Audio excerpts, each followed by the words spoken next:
No ar, TBC News, edição da noite, com Paulo Beringer. Tudo bem? Muito boa noite para você ligado na TBC News. Nós estamos chegando com mais um TBC News, edição da noite.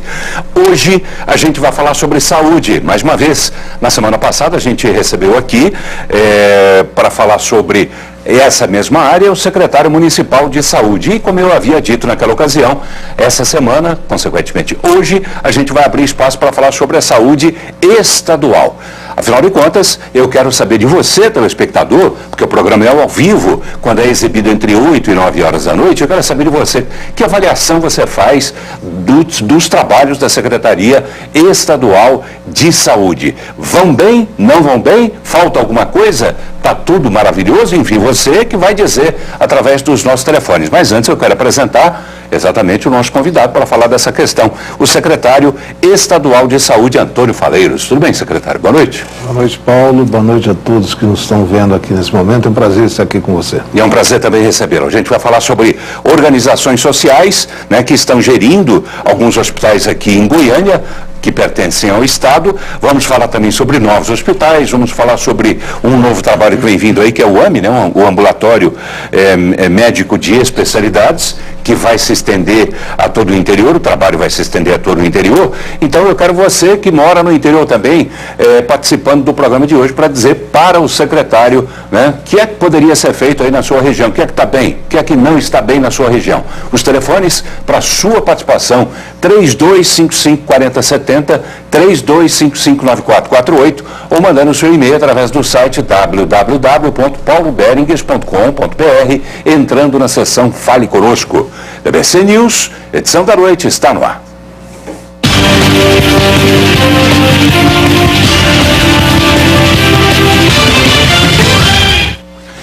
Muito bem, TBC News, edição da noite, e hoje nós estamos recebendo o secretário estadual de saúde, Antônio Faleiros. Secretário, vamos começar por um assunto, né, que tem despertado bastante polêmica, né, principalmente quando se refere à oposição ao governo do Estado.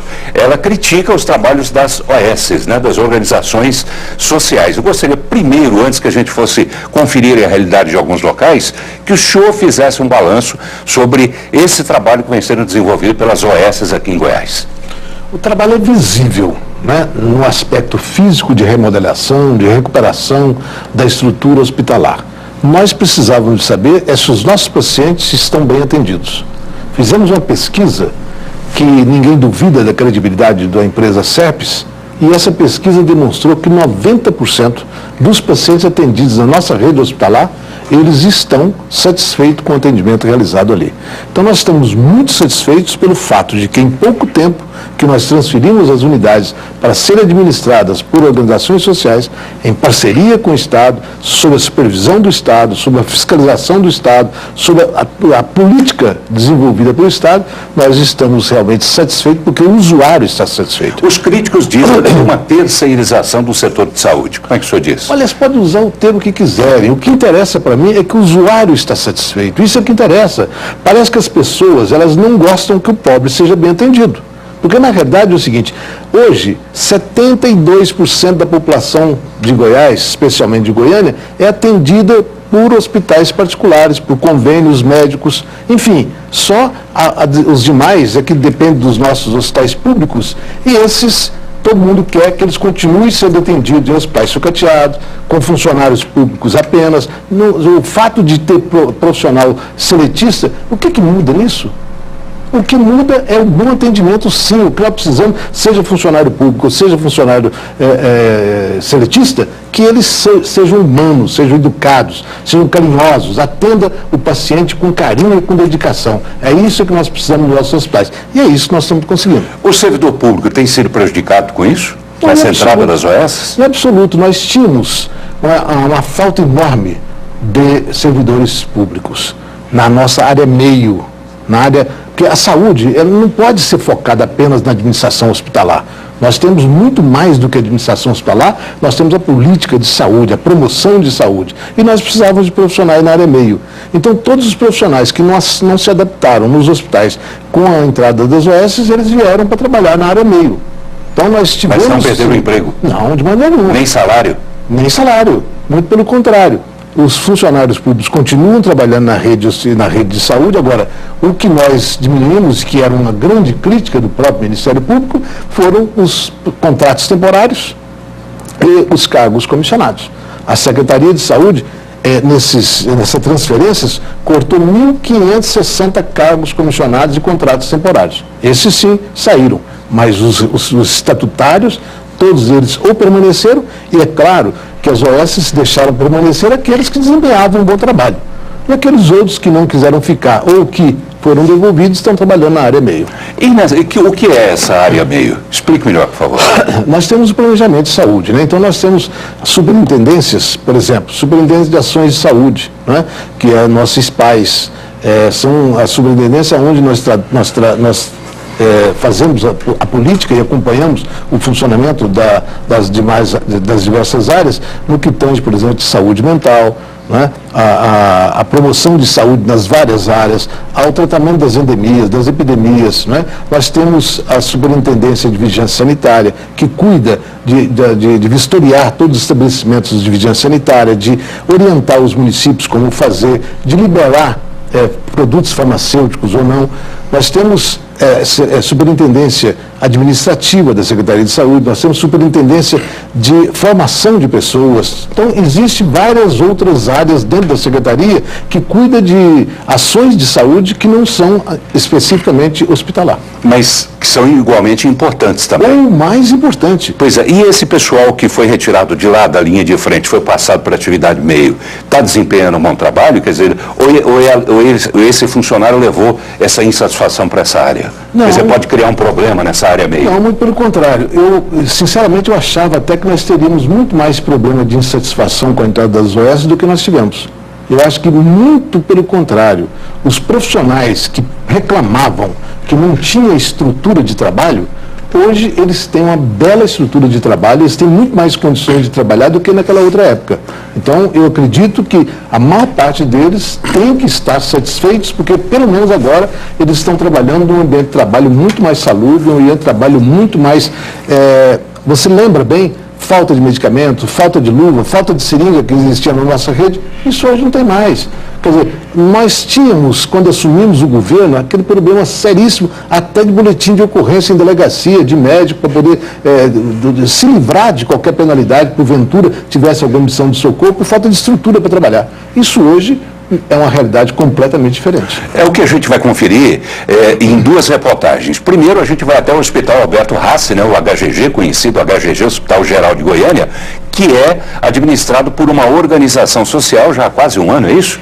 Vai fazer um ano amanhã, dia 13. Amanhã. Completando um ano. E você vai ver nessa reportagem como era o hospital e como ele está hoje. E também ouvir a avaliação de pacientes, de pessoas que precisam dos atendimentos, dos serviços prestados pelo HGG. Veja só. Salas, móveis e equipamentos inutilizados. Desabastecimento da farmácia, vidros quebrados, infiltrações, mofos, paredes e portas danificadas, problemas hidráulicos, equipamentos imóveis sucateados e muito lixo e sujeira. Foi assim que a organização social IDETEC encontrou o Hospital Alberto Rassi, o antigo Geral de Goiânia. Isso faz apenas um ano, mas o cenário já é bem diferente. Já estou dentro dessa instituição há mais de 15 anos, desde quando ela foi reinaugurada. E posso dizer que tudo mudou muito.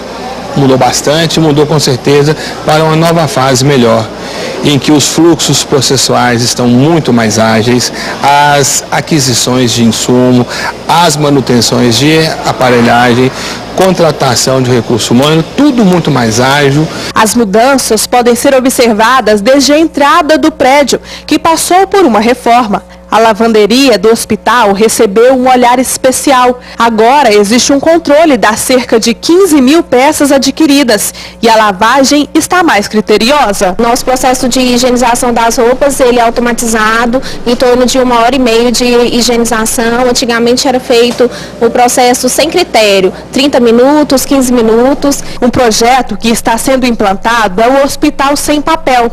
Com ele, milhares de prontuários serão digitalizados. leitos. O Hospital Alberto Rassi, HGG, a exemplo das demais unidades, era uma unidade que praticamente vivia da estatística manual, através de livros, anotações manuscritas. A gente tem trazido a informatização, trazendo mais máquinas, adquirindo um software, né, através do MV, que vai, em médio prazo, transformar o hospital em um hospital sem papel, além da digitalização de todos os prontuários físicos que existiam. A enfermaria modelo é outro projeto que já começou a ser praticado. São 2 quartos unidos por um corredor de acessibilidade total para pacientes com dificuldades de locomoção, com banheiros, lavabos e espelho grande. A ideia é que aos poucos todas as enfermarias do hospital estejam assim. O número de UTIs também vai crescer. A construção de mais 29 leitos já está em fase final. O problema da UTI é um problema crônico em Goiás e o hospital tinha apenas 10 leitos. Para a própria demanda interna já era muito pouco. Então não atendia a rede e não atendia a unidade. Nós estamos indo para 29 leitos, dos 10 passam para 29, e os 10 atuais que são provisórios não vão ser desativados, eles vão ser convertidos também em UTI, mas específico para hemodinâmica, totalizando em todo o hospital 39 leitos. Mas um programa lançado recentemente que promete muito é o Proface, que vai tratar pacientes com deformidades faciais. Nós temos uma meta audaciosa. Nós vamos operar o número mínimo de 25 pacientes por mês e uma meta média de 250 a 300 pacientes por ano. Se nós pensarmos que hoje nós temos cadastrados no Sistema Único de Saúde 350 a 400 pacientes necessitando de um tratamento clínico cirúrgico para essas malformações, em 1 ano e meio nós iremos zerar a fila real existente. E quem já faz tratamento por aqui não tem nenhum motivo para reclamar. Sim, eu fui muito bem atendida, fui muito bem recebida aqui, que eu vim pela emergência, né? Ótimo, muito bom. 10, muito boa. Todo mundo trata a gente muito bem. Tem 1 ano que eu faço tratamento aqui. Eu cheguei aqui ruim e hoje eu estou bom, graças a Deus. Bem, tá aí, né? A avaliação de quem dirige, né, o HGG, e a avaliação também de quem se serve dos serviços prestados pelo HGG. Aprovação, e eu posso dizer isso para você, conversei com a repórter, inclusive a Clau, que foi fazer a matéria, né, e falou, só tem elogios, ela falou, todo mundo só elogiou. Quer dizer, isso é um excelente sinal, na verdade, né, secretário? Quer dizer, está aí a expressão, né, o reflexo da realidade que a gente constatou, pelo menos lá no HGG. Paulo, o que eu tenho a dizer nesse aspecto é o seguinte, é que, na realidade, o poder público, pelas dificuldades que ele tem de cumprir todas as determinações legais, ele é incompetente para administrar uma unidade hospitalar. A unidade hospitalar é uma empresa extremamente complexa. Você tem que ter equipes multiprofissionais para várias emergências, 24 horas por dia, você tem que ter insumos a tempo e a hora, você tem que ter profissionais a tempo e a hora para poder atender aqueles casos que chegam e que são desconhecidos. Você não sabe o que vai chegar no seu hospital. Então, por isso, essa parceria com a organização social, a meu ver, ela é salutar por quê? Primeiro, a facilidade com que eles têm, por ser privado, de ter uma rapidez processual. Segundo, é econômico para o Estado. O Estado gastava muito mais do que gasta-se hoje. A iniciativa privada compra muito mais barato, consegue manutenção muito mais barato. Eu não sei os dados do HGG, mas do UGA eu me lembro bem. Enquanto o Estado gastava ao longo dos anos cerca de R$800 mil para manter os aparelhos, fazer a manutenção dos aparelhos, eles conseguiram fazer com melhor qualidade por menos da metade desse valor. Pois é, mas como é que fica, né, aos olhos e ouvidos, né, da população, essa declaração que o senhor deu agora, de que o Estado é incompetente para gerir hospitais? Eu não quero dizer Estado como ente federativo, eu quero dizer a administração pública. A administração pública, ela tem uma série de amarras legais, de cumprimento de prazos e, por causa das nuances legais, os próprios empresários muitas vezes melam o processo. Então você faz uma licitação que demora aí 4 ou 5 meses, como eu já disse aqui em vários meios de comunicação, quando nós assumimos a secretaria, uma média de processo para poder começar e terminar, gastava-se 540 dias, você imagina bem a loucura.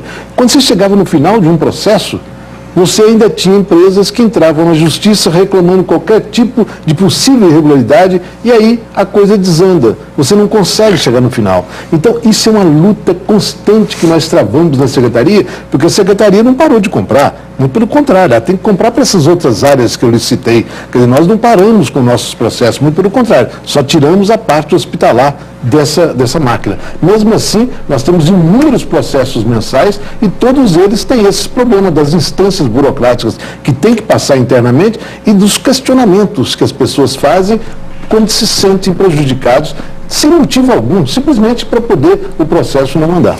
Agora, nessa matéria aí, foi levantado um assunto que é da mais alta importância, que é a questão do número de leitos, né, de UTI. Como é que está a questão do número de leitos de UTI mantidos pelo Estado? É importante a gente salientar uma coisa, o SUS, né, ele é financiado, administrado em 3 instâncias, nacional, estadual e as municipais. Na realidade, nós estamos sentindo que o Ministério da Saúde, o governo federal, ele está saindo um pouco fora do financiamento. Ele não está aumentando o financiamento como nós gostaríamos. Na regulamentação da emenda 29, nós pleiteávamos, a sociedade toda que mexe com a área de saúde, pleiteávamos que pelo menos o governo entrasse com 10%. Hoje, é mais ou menos em torno de 6%. E a emenda 29 não permitiu chegar aos 10%. Mas, enfim, o que acontece em alguns casos? O financiamento que o Ministério faz, no caso da rede hospitalar, ele não cobre nem 40% dos custos. E aí quem tem que bancar essa outra parte, ou é o Estado ou os municípios. Então, desestimulou muito a iniciativa privada, principalmente, a investir em leitos de UTI. Por quê? O Ministério da Saúde paga uma tabela de R$ 478 a diária. Uma diária de UTI. Para você ter ideia, planos de saúde tipo Unimed, Pasgo não, mas Unimed e outros planos de saúde pagam R$ 1.500, em média. Então, a diária é cara. Com isso, qualquer paciente que fica numa unidade, ele acaba sendo um paciente que vai dar prejuízo para o hospital. Então, os hospitais particulares recuaram. O que nós fizemos agora? O governo marcou um período, a pedido do governador, me pediu fazer um estudo para a gente complementar os leitos de UTI. Então nós vamos aumentar 55 novos leitos de UTI aqui em Goiânia, Anápolis e Aparecida e vamos pagar R$ 1.100 pela diária. Quer dizer, então se o Ministério paga 478, menos 1.100 menos 478, nós vamos completar essa diferença.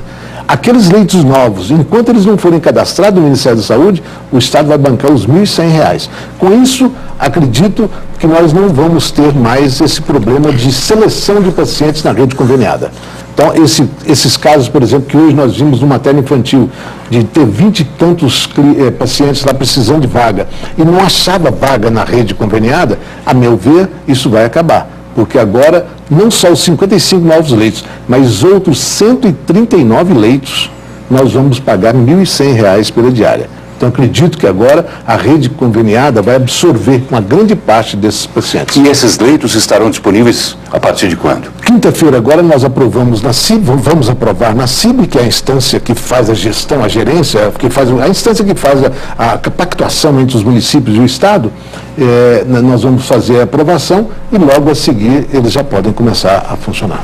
Tá bem, quero lembrar você, telespectador, que o programa é exibido entre 8 e 9 horas da noite ao vivo, portanto você pode ligar, fazer a sua pergunta para o secretário estadual de saúde, Antônio Faleiros. Depois o programa é representado às 11 horas, naturalmente não tem como você ligar. Então aproveite, use aí os nossos números de telefones 3255-4070, 3255-9448 ou mande seu e-mail através do site www.pauloberingues.com.br, entrando na seção Fale Conosco. A gente vai para um rápido intervalo comercial e já que estamos falando de saúde, a gente vai no túnel do tempo rever um daqueles comerciais antigos, né? Vamos voltar à década de 60. Show! Não tinha nascido ainda, né, secretário? Quem dera. O senhor vai se lembrar com certeza desse comercial, né? A minha geração também vai se lembrar desse comercial em preto e branco ainda. O pessoal ficava gripado. Na época tinha o quê? Gripargil. O senhor se lembra disso? Lembro. Vai matar a saudade então desse comercial e a gente volta já. Muito bem, já estamos voltando aqui para a TBC News, com o TBC News edição da noite, e hoje recebendo o secretário estadual de saúde, Antônio Faleiros. Você pode falar com o secretário no programa indo ao ar entre 8 e 9 horas da noite, ao vivo. Portanto, você pode ligar para esses números que aparecem no vídeo e fazer a sua pergunta para o secretário. Pode usar também o e-mail através do site, né, www.pauloberings.com.br, entrando na seção Fale Conosco. Vamos até outra unidade de saúde que está sendo gerida por organização social. É o Hugo, Hospital de Urgências de Goiânia. Veja como ele está. O Hospital de Urgências de Goiânia não passava por reforma há mais de 20 anos. Mas depois que o Instituto Gerir assumiu a administração do Hugo, as melhorias na estrutura não param. A lavanderia, que segundo o Dr. Ciro Ricardo, diretor-geral da unidade, é uma das áreas mais importantes de um hospital, foi completamente reformada. A gente tinha uma lavanderia já sucateada, que vivia muito quebrada, dando problemas, né? Descontinuando o atendimento, e na realidade a lavanderia é um órgão vital dentro, certo, de um hospital. E a nossa lavanderia terceirizada da Griforte, ela presta um serviço espetacular na parte de hotelaria, com alto padrão. O lixo do Hugo também está sendo armazenado da forma adequada e os funcionários trabalham com equipamentos especiais para total segurança. Bom, o lixo é armazenado de maneira amadorística, céu aberto, certo? Com invasão de animais, não é? Com chorume. Então nós procuramos fazer dentro dos preceitos e das normas da vigilância sanitária. E hoje o lixo é separado por lixo contaminante, lixo hospitalar, lixo comum. A coleta é feita com todo o critério, né? Os invólucros que envolvem os lixos contaminados são especiais. Então agora nós temos um padrão muito bom de excelência nessa parte também. As enfermarias estão sendo reformadas aos poucos. Algumas ainda estão em situação crítica, com o piso descolado, camas velhas e até paredes com rachaduras. Outras estão fechadas para que fiquem igual a essa aqui, um ambiente bem mais agradável com camas novas e televisão. Nós conseguimos em menos de um ano mudar completamente o aspecto do hospital. E não só na parte física, né, das reformas, mas principalmente a capacidade, na qualidade do atendimento. Bem, secretário, a gente vê naturalmente críticas, né? Mas eu tenho observado que até pessoas que antigamente eram críticas dessa parceria com as organizações sociais estão fazendo elogio, por exemplo, ao Hugo. Né? Eu vou até evitar aqui citar nomes, mas de pessoas que estão dizendo que no Hugo é visível, inclusive, a transformação, é visível a mudança. Embora, como a reportagem mostrou, ainda existam locais que precisam, né, de um trabalho em cima delas. Né? Por exemplo, ali o piso, onde a gente mostrou, quer dizer, nem tudo no Hugo ainda está pronto, é isso? Claro. Nós destinamos, nesse contrato de gestão que nós fazemos, nós destinamos 5% apenas para investimento. O restante é para manutenção. Então é claro que os investimentos têm que ser feitos paulatinamente. Não pode ser feito de uma vez porque não há recursos suficientes para isso. Mas de qualquer forma, o que já foi feito no Hugo, no HGG, em outros hospitais também, no HDT também já foi feito inúmeros investimentos, lá no HMI, mas enfim, são todos prédios antigos, prédios já velhos. Por exemplo, o HMI, o Hospital Materno Infantil, tem 34 anos, o HDT tem 36 anos. A última reforma que teve no HDT foi quando eu fui secretário da primeira vez, há 25 anos atrás. No Hugo, que nós construímos lá atrás, no governo Santilo, o Hugo nunca foi feito uma pequena reforma sequer. Então, toda uma estrutura sucateada e que agora está sendo recuperada. Vamos lá, com opiniões de telespectadores, começa pelo Davi Moreira, que mora na Vila Concórdia.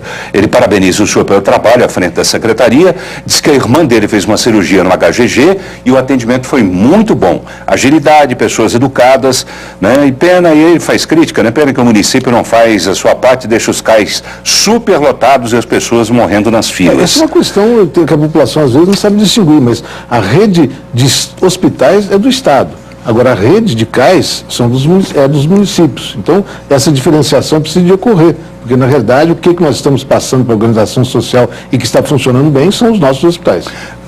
E é verdade, tem aqui um telefonema do Adão Mendanha, do Jardim Curitiba 1, dizendo que todos os CAIs, né, estão com falta de tudo. Diz que a culpa é do senhor. Não tem absolutamente nada a ver com a administração dos CAIs, muito pelo contrário. Os CAIs fui eu que construí há 20 e tantos anos atrás, no governo Santino, como eu disse, e funcionavam 24 horas por dia, dando um atendimento de primeira. A população sabe o tanto que foi importante a criação dos CAIs. Agora, ele é da administração municipal, não é da administração do Estado. É da Prefeitura de Goiânia. A Maria de Lourdes, do Jardim Curitiba 2, ela fala sobre uma cirurgia de pálpebras que ela já tem liberada. Seria onde? No HGG?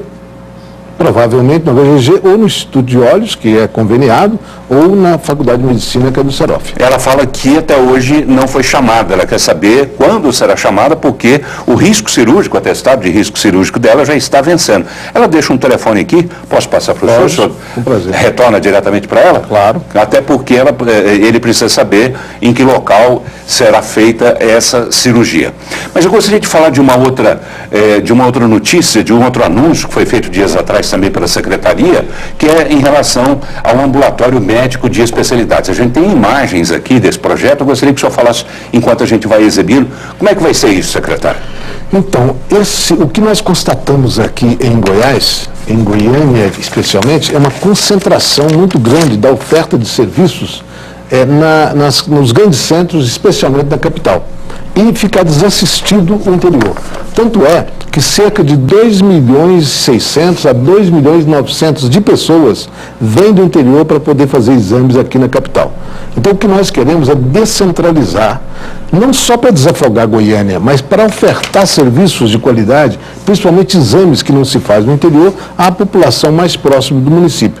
Então, nós escolhemos a sede das regionais de saúde, que são em número de 17, para construir estruturas semelhantes a essa aí, que é um ambulatório médio de especialidade em Barretos. Esse é de Barretos? Esse é de Barretos. Esse vai servir de modelo para os daqui. Então, o que nós gostaríamos é que os pacientes que precisarem de exames especializados, seja de sangue, seja qualquer tipo de exame, inclusive de imagem, como, por exemplo, ultrassonografia, mamografia, tomografia, às vezes, em alguns casos, até ressonância, eles terem isso próximo da sua cidade. Também alguns procedimentos que tem um AME clínico ou AME cirúrgico. Você pode, às vezes, realizar também aquelas pequenas cirurgias que não precisam de ficar internado, que pode ser resolvido no mesmo dia. Por exemplo, cirurgia de catarata, cirurgia de hérnia, cirurgia de vesícula, essas cirurgias que você pode fazer à tarde, o paciente pode ir para casa. Então, o que nós queremos é descentralizar tecnologia médica de ponta para o interior. Paulo, esse é mais ou menos o que eu tentei fazer na minha primeira gestão, construindo os hospitais regionais. Os hospitais regionais, o conceito dele era isso, era de ofertar serviços que naquela época eram serviços de ponta, mas que, ao longo do tempo, passaram os hospitais para ser, ao invés de regional, municipal, e aí eles foram sucateados. Eu não gostaria que isso viesse a acontecer com esses ambulatórios. O que nós queremos é cada vez mais aprimorar estruturas no interior para poder levar e fixar profissionais de saúde naquela localidade. Pois é, quantas localidades serão beneficiadas com esse projeto? Vai depender, é claro, da agilidade com que eles nos passarem os terrenos, os municípios, para poder a gente construir. Mas nós queremos ver se conseguimos ainda no nosso governo construir pelo menos na sede das 17 regionais de saúde. Quer dizer, vai ter uma parceria com o município que vai, em contrapartida, doar o terreno, é isso? Nós queremos o terreno, o projeto nós já temos, já está pronto. O que nós queremos... Vai ser um projeto padrão. Um projeto padrão, né? Claro, com algumas adaptações por causa do terreno, mas de qualquer forma é padrão. E depois nós queremos firmar consórcios de municípios para que aqueles municípios em volta usufruírem os municípios participantes daquela regional, usufruírem do atendimento naquela entidade, naquela unidade, e também ajudarem a administrar a unidade. Pois é, quem vai administrar a unidade? Será então esse consórcio de municípios, é isso? A nossa ideia é que a gente faça esse consórcio de municípios, mas que a gente coloque uma organização social para fazer a gerência. Agora, se em todos eles também haverá uma organização? A minha proposta é essa, porque eu entendo ser muito mais ágil. Esse que nós vimos lá em Ribeirão Preto, lá em Barretos, por exemplo, é administrado, aliás, todos os de São Paulo são administrados por organização social. E esse é um sucesso. Que é um padrão, que é um modelo usado, inclusive, pelo PT, né, de São Paulo. Não só de São Paulo, daqui também. Eu quero até dizer isso para você. Falam nessas OS, mas, por exemplo, quem faz a marcação de consulta, teleconsulta, para o município de Goiânia é o IDETEC, que é a OS lá do HGG. Quem faz a contratação de pessoal na regulação também é o IDETEC. Quem faz o serviço de imagem do município é uma empresa particular. Então, isso não é vantagem e nem é um denodo para alguém que assume o papel da OS. O que interessa para a gente é o benefício da população. Os governos da Bahia, por exemplo, que é do PT, do Pernambuco, que é do PSD, todos do PSD, não, do PSB, todos eles usam o instrumento de OS para poder fazer uma boa gerência de unidades. Secretário, e o CREDEC? Cadê o CREDEC? O CREDEC, o governador Marconi Perillo, tinha proposto na sua campanha. Quando ele viu o projeto, ele entusiasmou e já aprovou 5 CREDECs. O mais ágil que está é o de Aparecida, porque nós tínhamos o terreno. É um terreno do Estado. Então, esse já começou as obras.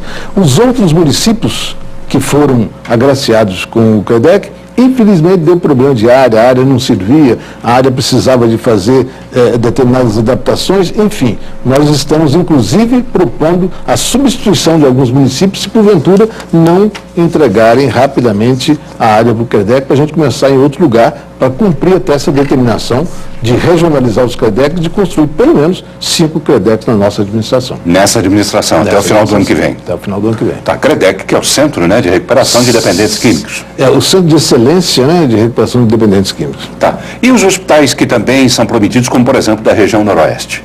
Então, nós tivemos um problema legal na desapropriação da área, agora a juíza já deu emissão de posse para o Estado, então vai ser começada a licitação. 15 dias, 15 dias. Será ali na saída para Inhumas, né, do lado esquerdo da rodovia GO 070, e eu tenho a impressão que começando agora, haveremos de entregá-lo também ainda na administração Marconi Perillo. Além do Hospital Hugo II, que a gente chama, a região noroeste, nós vamos também aqui em Goiânia construir o Hospital da Mulher. O Hospital da Mulher também já está com um projeto pronto, falta começar a licitação e nós vamos ter que tirar uma superintendência daquela área do materno-infantil para sediar ali o Hospital da Mulher. E o de Aparecida, secretário, o APA, né? O APA. O Hospital de Urgências de Aparecida de Goiânia. Afinal de contas, houve uma polêmica, afinal de contas, quem é que vai administrar esse hospital? Como é que está a administração dele? O que é que falta nele ainda? O problema é que quando nós começamos a passar esses hospitais para a organização social, os controles internos do governo nos proibiram de fazer compra para o hospital. Está passando para o oeste, vocês param de comprar. E aí o hospital ficou desabastecido porque não conseguimos fazer o contrato com a oeste, porque houve um problema judicial e uma organização social entrou contra a outra, enfim, nós tivemos que paralisar o processo. Então nós fizemos uma parceria rápida com o município de Goiânia e com o Ministério Público e nós estamos administrando o hospital, mas eles estão nos ajudando a fazer compras, a fazer reforma do piso cirúrgico. Eu acredito, inclusive, que a UTI, que dependia dessa reforma do piso, deve estar nessa próxima semana entrando em funcionamento. Bem, vamos lá. O Maurício Ferreira mora no Residencial Solarville, parabeniza o senhor pelo trabalho e ligou para saber também sobre as obras do Hugo II, da região noroeste, né, que o senhor acabou de dizer, né, que está já no ponto de fazer a licitação, por causa já temos a área que havíamos escolhido. A Gabriela Vieira mora no setor Bueno, parabeniza o senhor pelo trabalho e diz que não importa se é uma OS que está administrando, o que importa é o povo ser bem atendido, e ela diz que foi muito bem atendida no HDT quando precisou. A Gabriela Vieira. O Carlos Godoy mandou um e-mail dizendo que a pediatria do Hospital Araújo Jorge necessita de uma UTI. Será também contemplada com um pedido do governador? O governador pode fazer alguma coisa nesse sentido? Olha, como é um hospital particular, o filantrópico, né, o Hospital Araújo Jorge, nós fazemos parcerias. O governador Marconi Perillo me autorizou e nós fizemos um convênio e nós repassamos mensalmente uma ajuda para o hospital para ele se manter. Não nos chegou nenhuma solicitação a respeito de UTI no Hospital Araújo Jorge. É claro que se porventura chegar esse pleito, o governador sempre é sensível. E quando eu falo em governador, porque eu não faço nada dissociado da política que nós traçamos para a área de saúde. Então eu faço parte do governo e eu sempre coloco o governador em primeiro plano, porque ele é que fez as propostas políticas para a área de saúde e eu estou executando. Então eu acho que nós não nos furtamos a essa responsabilidade, mas não nos chegou nenhum pleito a respeito do Araújo Jorge com respeito ao UTI. Agora o senhor está dizendo que está executando, né, essa política para a área de saúde. E eu gostaria de saber do senhor o seguinte, como é que anda o dinheiro para a área de saúde? Tem sido suficiente? Tem sido suficiente. Nós estamos aplicando os 12% constitucional. É claro que com a expansão que nós estamos fazendo, o Estado vai ter que ultrapassar esse limite de 12%. Você não tem dúvida disso. Porque, na realidade, nós estamos criando toda essa estrutura que vai, claro, dar despesas, aumentar o número de despesas. E nós temos ainda, não constitucionalmente, mas nós temos, com parceria com os municípios, nós temos que pagar 25% do financiamento de SAMU, nós é que financiamos 25%, nós financiamos o programa de saúde da família aos municípios, repassamos recursos para os municípios aplicar na saúde da família, com medicamentos, cesta de medicamentos, nós passamos recursos para o município comprar, diabetes, que é um programa para o diabético, nós também ajudamos a financiar, enfim, nós ajudamos todos os municípios do estado nesses programas, além de criar toda essa estrutura que a gente chama de média e alta complexidade, que são os hospitais e estes ambulatórios. Agora, secretário, tem um problema que, mais uma vez, atormenta, né, a vida de todos nós que moramos aqui em Goiânia, particularmente. Goiânia é a segunda capital com maior índice de dengue no Brasil. O que é que o Estado tem de responsabilidade sobre esse trabalho de combate à dengue aqui em Goiânia? O que é que está sendo feito? O que é que está sendo deixado de ser feito? A execução direta do combate ao mosquito é por conta dos municípios. Os municípios têm que ter os agentes de saúde, contratar os agentes de saúde, têm que limpar áreas urbanas, né, áreas públicas, e o Estado tem que dar a logística, tem que dar a infraestrutura necessária. Então, quando o município precisa de bombas de maior capacidade, é o Estado que tem e repassa ao município. Os inseticidas, que é usado, mesmo sendo repassado pelo Ministério da Saúde, quem distribui é o Estado. A compra de produtos de óleo para poder misturar no combustível também é o Estado. O treinamento de pessoal é pelo Estado. E a divulgação, porque nós entendemos e nós fizemos nesses 2 anos divulgação constante das campanhas. Por quê? Porque não adianta você querer enfrentar esse mosquito sozinho, sem a participação da população. Quando criticam o gestor por deixar lixo na rua, por fazer, deixar meios, lixos, matéria orgânica para poder criar mosquito, a população está coberta de razão de criticar, a imprensa está coberta de razão de criticar. Mas isso não é suficiente. Nós precisamos também fazer crítica ao morador que não tem esse espírito de cidadão, de tentar fazer com que todos se imbuam desse propósito. Eu, aliás, fizemos campanha, inclusive, essa semana nós vamos distribuir 100 computadores que nós estamos doando a escolas que fizeram um trabalho de combate ao mosquito. Nós fizemos isso lá atrás, anunciando, quem fizer o melhor síndico dengueiro, o melhor síndico mirim, vai receber um prêmio da Secretaria. E agora nós selecionamos as melhores escolas que fizeram os melhores trabalhos para valorizar, para incentivar, porque só através da criança com formação de cidadania é que nós conseguimos transformar os adultos e fazer com que eles façam o seu trabalho, o seu papel de casa. É verdade, mas eu acho ainda que o melhor prêmio, né, que as pessoas poderiam receber é não ter o risco da dengue, né? Quer dizer, elas próprias cuidarem das suas casas, dos seus quintais e, naturalmente, como o senhor também diz, quer dizer, o agente público, no caso a prefeitura, as prefeituras, também fazerem a sua parte, não é isso?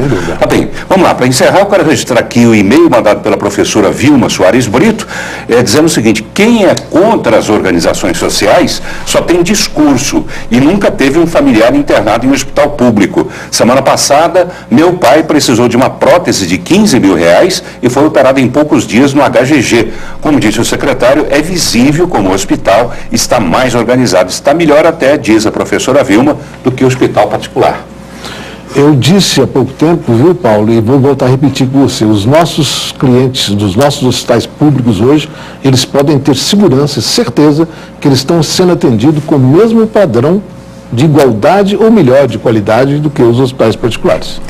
Tá bem, quero agradecer aqui a presença do secretário estadual de saúde, Antônio Faleiro. Secretário, obrigado por ter vindo. Boa noite para o senhor. Boa noite, Paulo. Quero agradecer a quem nos ouviu e eu quero pedir licença para você para rapidinho dizer o seguinte: também nós estamos fazendo reestruturação da parte administrativa da Secretaria. E um grande instrumento que o governador nos premiou foi justamente a criação do Fundo Estadual de Saúde. E eu quero aqui de público agradecer ao governador, agradecer algumas pessoas que nos ajudaram, como o secretário Vilmar Rocha, o Tribunal de Contas do Estado, através do seu conselheiro Sebastião TJ, do Pablo, lá do TCE, e do Rafael Arruda, um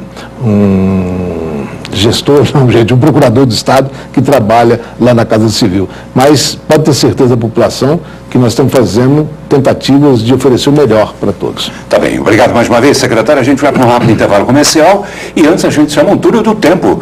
Futebol, né? Que o senhor gosta tanto. A gente vai trazer um jogo de 1981, Flamengo e Cosmos. Foi a despedida do grande lateral direito Carlos Alberto. O senhor se lembra disso? Lembro, claro. O jogo terminou empatado em 3-3. Flamengo marcou através do Zico, que agora comemorou 60 anos e ganhou estátua, né? Lá na Gávea, o Ilcinho e o Júnior. E os gols do Cosmos marcados todos pelo Quinalha. Confira, a gente volta já. Muito bem, estamos voltando aqui para a TBC News com o TBC News, edição da noite. A gente confere agora as notícias do dia e a gente começa por essa, que na verdade serve de alerta, porque apesar de ser crime, a cobrança de cheque calção ainda existe aqui em Goiânia. E essa denúncia é de um pai que se revoltou com a exigência de um hospital particular. Confira. Para conseguir internar o filho Isaac Alves, de apenas 2 anos e 3 meses, Eduardo viveu um verdadeiro pesadelo. Tudo começou no dia 5 de março, quando a criança foi diagnosticada com pneumonia em um hospital da capital. Isaac só não ficou internado na unidade porque o local não atende pediatria. Foi aí que Eduardo seguiu com o filho até o Hospital Lúcio Rebelo para ser atendido através do plano de saúde da criança. Ao chegar no Lúcio Rebelo, a criança foi atendida por um médico pediatra que também pediu a internação emergencial de Isaac. E foi aí que começou o problema. A atendente exigiu que o pai deixasse 2 cheques calção no valor de R$5.000 cada um, alegando que a carência do plano ainda não tinha vencido. Eduardo até tentou arranjar o dinheiro, mas não conseguiu. Foi aí que ele procurou atendimento no materno-infantil e lá ele conseguiu uma vaga de internação pelo Sistema Único de Saúde. Segundo o delegado responsável pelo caso, o IPASGO já se pronunciou sobre o fato e afirmou que a internação é liberada em casos de urgência. Mesmo assim, delegado Valdir explica que, de acordo com o artigo 135 do Código Penal, a exigência do cheque calção em qualquer situação é considerada crime e pode levar de 3 meses a 1 ano de prisão. É uma prática odiosa que já existe há muito tempo em nosso país, aqui em Goiás, só que tem ocorrido poucas investigações a respeito. Ao nós recebermos a denúncia desse pai, estamos instaurando o procedimento, ouvimos eles, vamos ouvir os diretores dos hospitais para responsabilizá-los criminalmente. Assustado e revoltado, Eduardo diz que espera justiça e que nenhum outro pai passe o que ele vem vivendo nos últimos 6 dias. É revoltante, para que não venha acontecer com outras vidas, outras criancinhas que dependem, né? Porque é vida, né? Isso é vida, então o dinheiro está falando muito mais alto. Então aqui para eles é descaso, isso aí para eles lá não, vida para eles lá não, morre todo dia um no hospital, para eles mais um a menos para eles não estão nem aí com isso, né? O prefeito Cleudes Baré foi empossado hoje na Associação Goiana de Municípios. Ele e os demais prefeitos reivindicam os royalties do pré-sal, que, segundo eles, podem aliviar as prefeituras, fazer com que elas até possam sair da crise financeira. Confira. O prefeito de Bom Jardim de Goiás, Cleudes Baré Bernardes, do PSDB, é quem assume até 2015 a presidência da Associação Goiana dos Municípios, a AGM. Deixa o cargo o ex-prefeito de Nova Veneza, Luiz Estival. O desafio dessa gestão é enfrentar a crise financeira dos municípios. A esperança dos prefeitos e do presidente está na possível divisão dos royalties do pré-sal, que representaria um incremento de R$160 milhões nas receitas dos municípios goianos. O veto da presidenta Dilma Rousseff à divisão igualitária entre os estados foi derrubado no último dia 7 pelo Congresso Nacional. Baré criticou a defesa do governo federal pela não divisão. O governo federal tem pregado que país rico é país sem miséria. E a nossa missão é fazer com que o governo entenda que um país rico, um país sem miséria, passa pelo fortalecimento econômico dos municípios.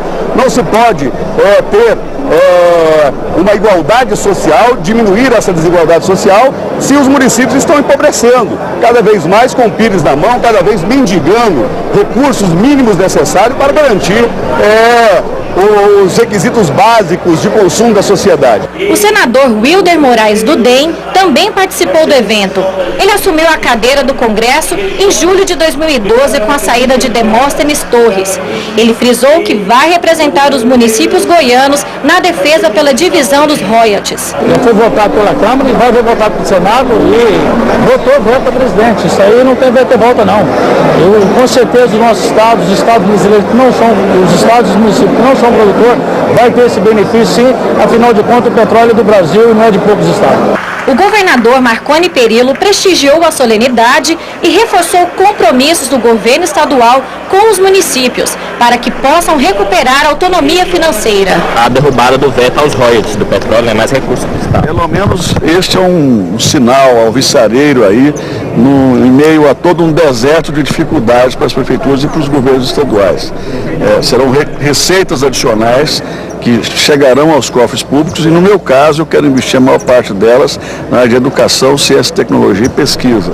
Hoje, quase todas as receitas do Brasil ficam em poder do governo federal, cabendo aos prefeitos e governadores poucos recursos para atender a tantas demandas. Então, mais do que nunca, é importante a nossa união e a nossa parceria. Nada mais justo, né? Afinal de contas, subsolo é da União, consequentemente é de todos os brasileiros, não de apenas 2 ou 3 estados que se julgam produtores, quando o petróleo está bem longe da área territorial deles. O prefeito Paulo Garcia esteve hoje na Câmara Municipal de Goiânia para prestar contas aos vereadores, mas o prefeito esteve lá durante pouco tempo, foi embora logo após a explanação e não ficou para responder às perguntas dos parlamentares, o que irritou a oposição.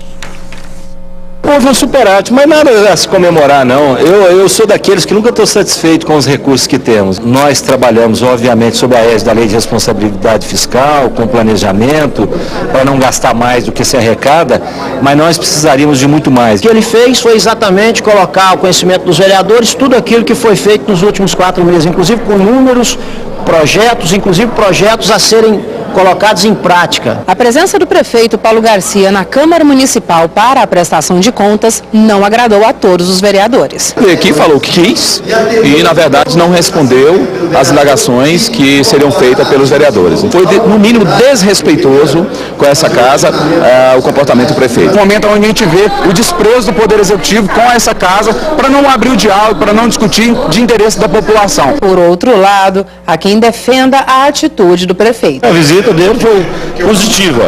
Ele repassou para que o secretário pudesse responder os questionamentos dos vereadores. Não vejo como demérito ao Poder Legislativo dele ter saído.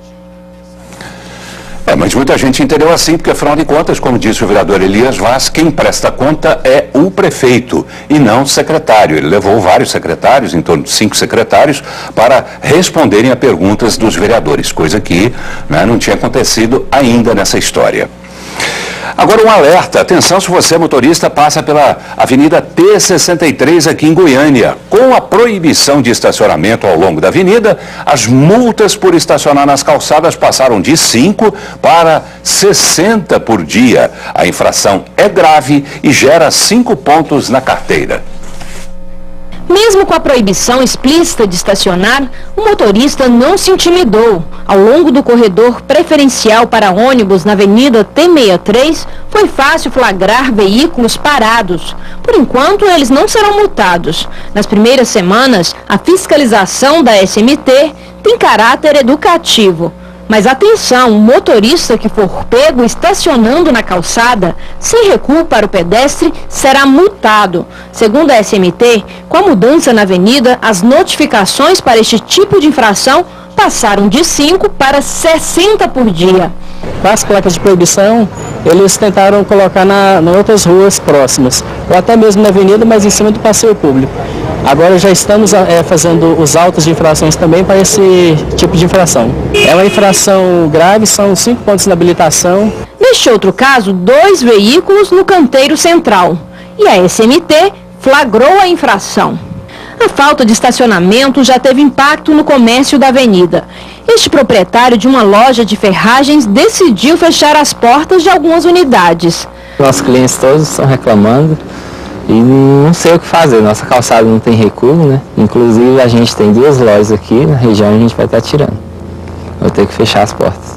De acordo com a SMT, a pintura da sinalização para o corredor preferencial de ônibus será feita durante a noite, quando o movimento aqui na avenida é bem menor. E por enquanto não haverá instalação de equipamentos novos. Onde já existe os aparelhos eletrônicos vão permanecer.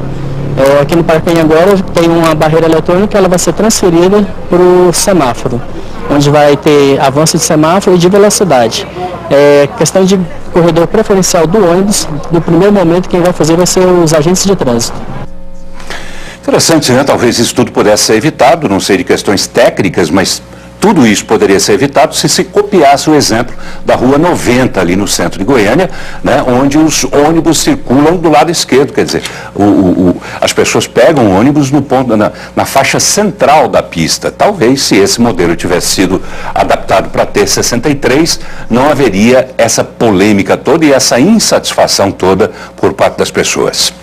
Estamos indo embora e o nosso Boa Noite Musical hoje vem com um ex-Beatle. É verdade, Goiânia vai receber Paul McCartney. Ele deve se apresentar no dia 4 de maio ou 5 de maio no estádio Serra Dourada, aqui em Goiânia. Iniciativa do governador Marconi Perillo, que conseguiu fazer com que ele incluísse Goiânia nessa turnê que ele está fazendo pela América Latina. Ele vem de Belo Horizonte para se apresentar em Goiânia. Paul McCartney vai comemorar os 40 anos do disco Band on the Run, que ele lançou em 1973. A turnê se chama On